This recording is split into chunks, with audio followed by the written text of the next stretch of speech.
Welcome, my fellow masters. I wanted to get this video out yesterday, but you know how life can be sometimes, right? So a new main interlude, the Abyssal Cyber Paradise SERAPH, is upon us. This main interlude essentially gives us a chance to play through the storyline of the original Fate Extra CCC collaboration event, which is great for players that happen to miss out on the original event and its rerun, and also means you have an opportunity to obtain the Welfare 4-star Moon Cancer BB. Hopefully those of you that have not yet played through SERAPH have at least cleared Solomon, as that is the eligibility requirement. A steeper one than usual, but in regards to SERAPH, there is a story reason for it. Now let's go over some information for the SERAPH main interlude. This main interlude will have a special release from June 21st through to June 27th. During this time period, SERAPH will be accessible to those that have completed Solomon, without the need to exchange for any items like rare prisms. If you're just pretty new to the game and nowhere near Solomon, then not to worry. There will be a way to access the SERAPH main interlude after the special release period has ended, though with some restrictions. First off, after the special release period, SERAPH will be permanently added to the Rare Prism Shop. It can be unlocked and accessed at any time for 5 rare prisms. If you don't have or are unwilling to spend 5 rare prisms, fortunately, access will eventually be made free. This is expected around late February of 2024. Players who did spend the 5 rare prisms will get them refunded to their present box at that time. Even if you have already played through SERAPH during its original event run and its rerun, you will still be able to access it as a main interlude. Now, as a main interlude, SERAPH will essentially be a story-only version of the original Fate Extra CCC collab event rerun, so no 100 mission objectives or free quests to farm. In a relatively straightforward fashion, you just need to go through the story quest line. The quest line will be time-gated for the special release, as indicated per the schedule. Act 1 will be available immediately upon release. Act 2 will unlock on June 21st, 2100 PDT. Act 3 on June 22nd. The fourth to the final act will unlock on June 23rd. And then the second half of the main quest on June 24th.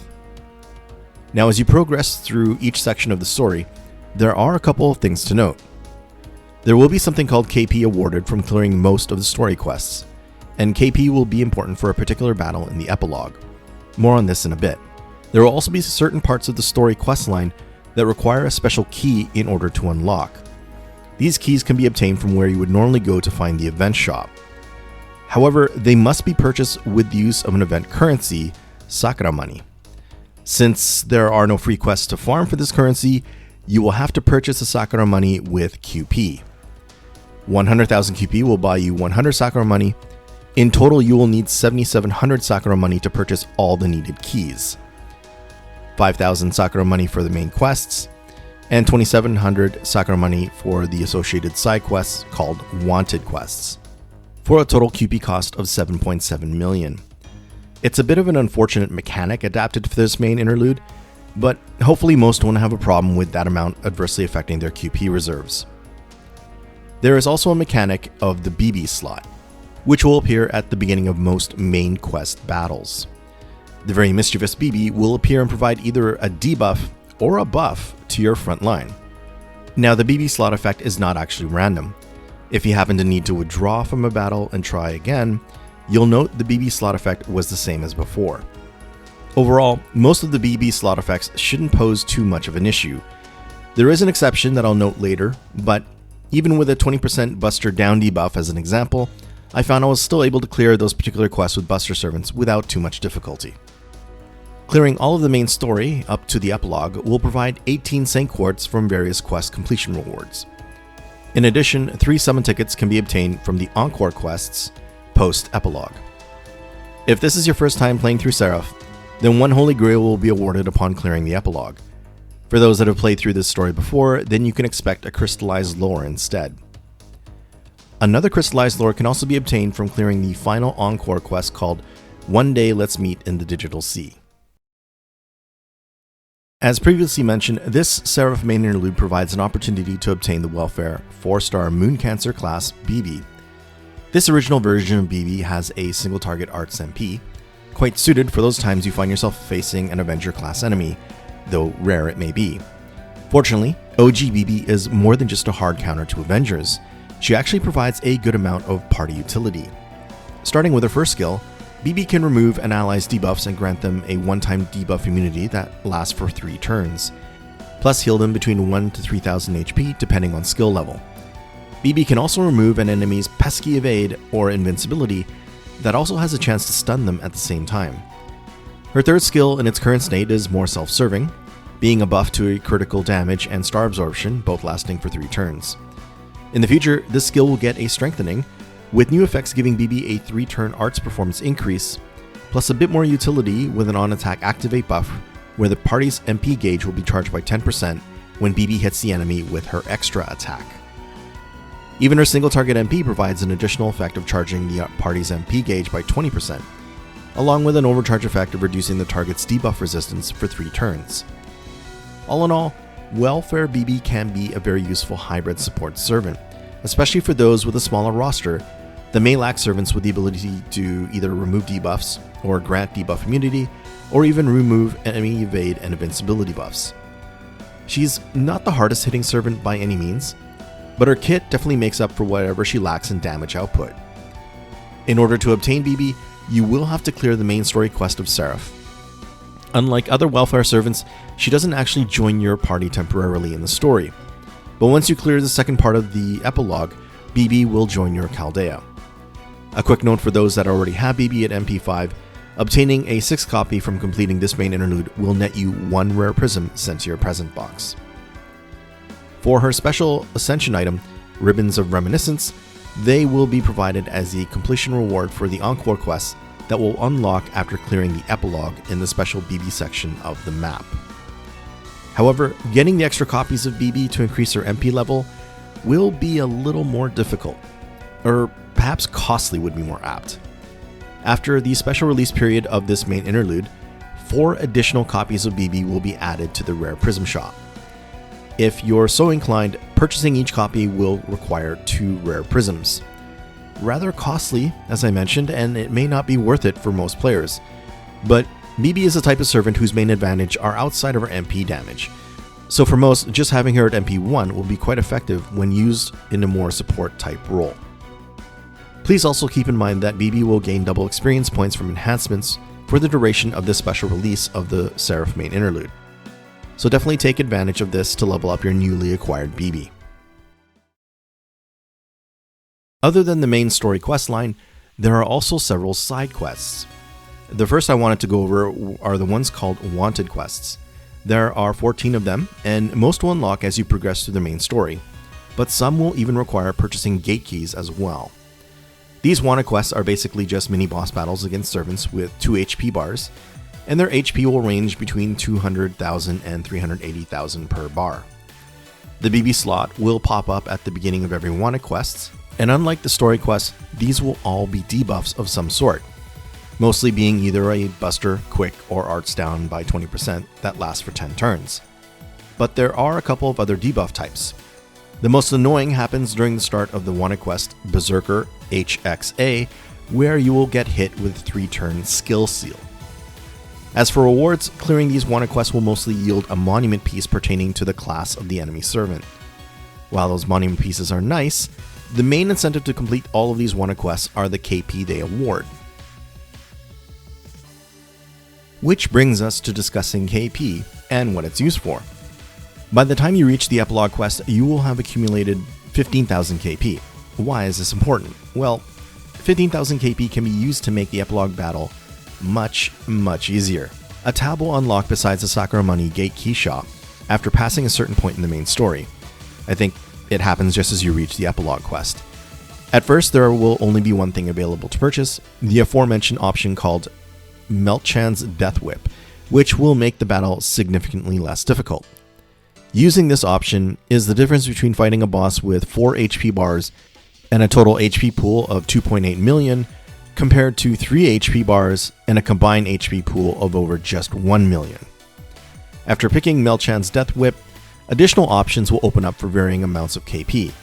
Each will provide an effect to the battle, mostly removing one particular buff from the enemy boss, or even debuffing the enemy boss. and there are a lot of buffs to remove, things like resistance to Buster, Quick, and Arts, among many others. So if you want to make the Epilogue Battle as easy as possible, then I would recommend purchasing all of the KP items. Like I mentioned, you will have 15,000 KP by clearing the main story up to this point. This will get you Melchan's Death Whip. For all the other items, you will need an additional 19,500 KP, which can be obtained by completing all of the wanted quests. If you're looking to challenge yourself, then you don't have to purchase any of the KP items and just go into the Epilogue Battle as is. But for those playing through SERAPH for the first time, my recommendation would be to get all the KP items.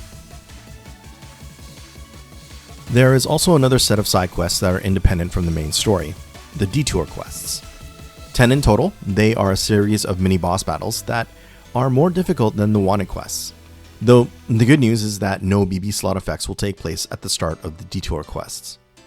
The completion rewards are various Ascension materials, and on the 10th and final Detour Quest, it culminates with either another Holy Grail for first-timers, or a crystallized lore for those that played through the rerun of the event. The original event and the rerun didn't actually have a designated challenge quest, just the main story Epilogue Battle, which can be really difficult if no or limited amounts of KP are used. And then for the rerun, the addition of the 10th Detour Quest.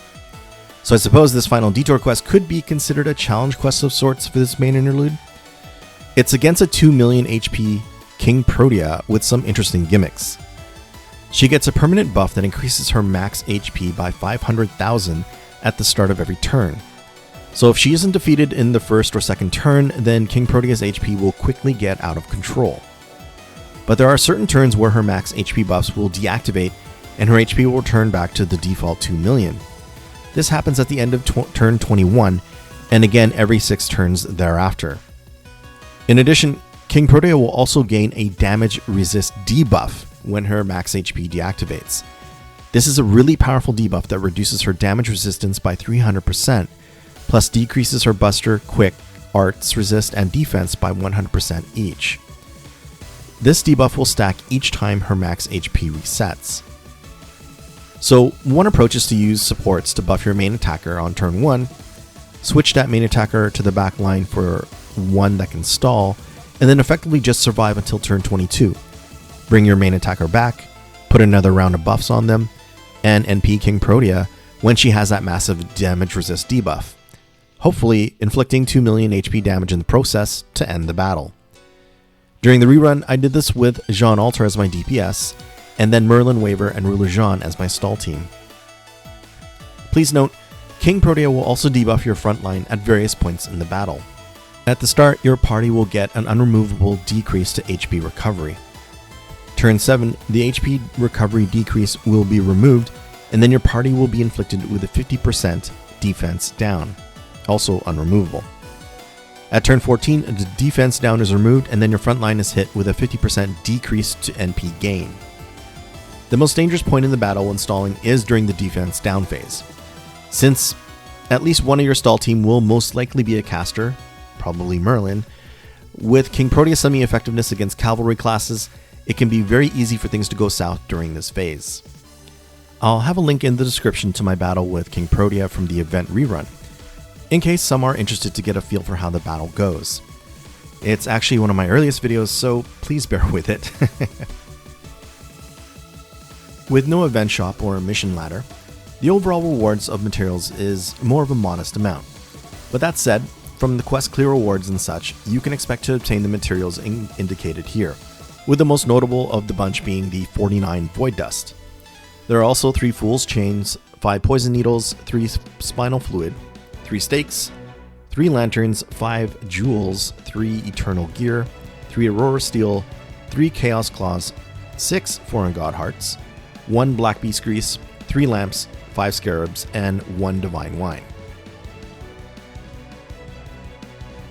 And of course, we come to the Pickup Summon banner associated with this main interlude.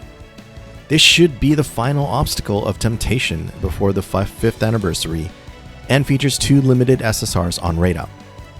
First up, we have the 5-star alter ego Meltrillis. She has a single target quick MP that is very powerful. It has an effect that removes enemies' buffs after the fact, which is quite useful, as is his overcharge effect, which increases Melt's quick performance for 3 turns. Her skills are effective and are continually being buffed, with the latest one coming with this banner. It's for her second skill, which before simply gave her a 3-turn attack buff, but now it will provide an added effect of increasing her crit damage by 15% for 3 turns when normal attacking, with the crit damage activating first. Given a few rounds of normal attacks, Melt becomes quite the crit machine with this new buff. Under normal circumstances, I would recommend considering Melt if you're in need of a single target alter ego. She is great at killing cavalry class bosses, and will get better in the future with another buff that gives her a 30% NP battery. However, with Castoria so close, it's just bad timing to roll for Melt. I can understand if she's waifu, but please keep in mind that Melt will have another rate up down the road. The other 5-star on rate up is the alter ego King Protea. This adorable kaiju has an AoE Buster NP. It has an effect where if her growth buff is present, then a 1-turn Buster performance increase of 20% will activate first before her NP fires. Additionally, the overcharge effect also increases her Buster performance for 1 turn and activates first. Now, her growth buff from her first skill is what really makes King Protea interesting, which, as it happens, is getting a strengthening released along with this main interlude. Growth will increase her max HP from 2 to 3000k depending on skill level every turn for 10 turns.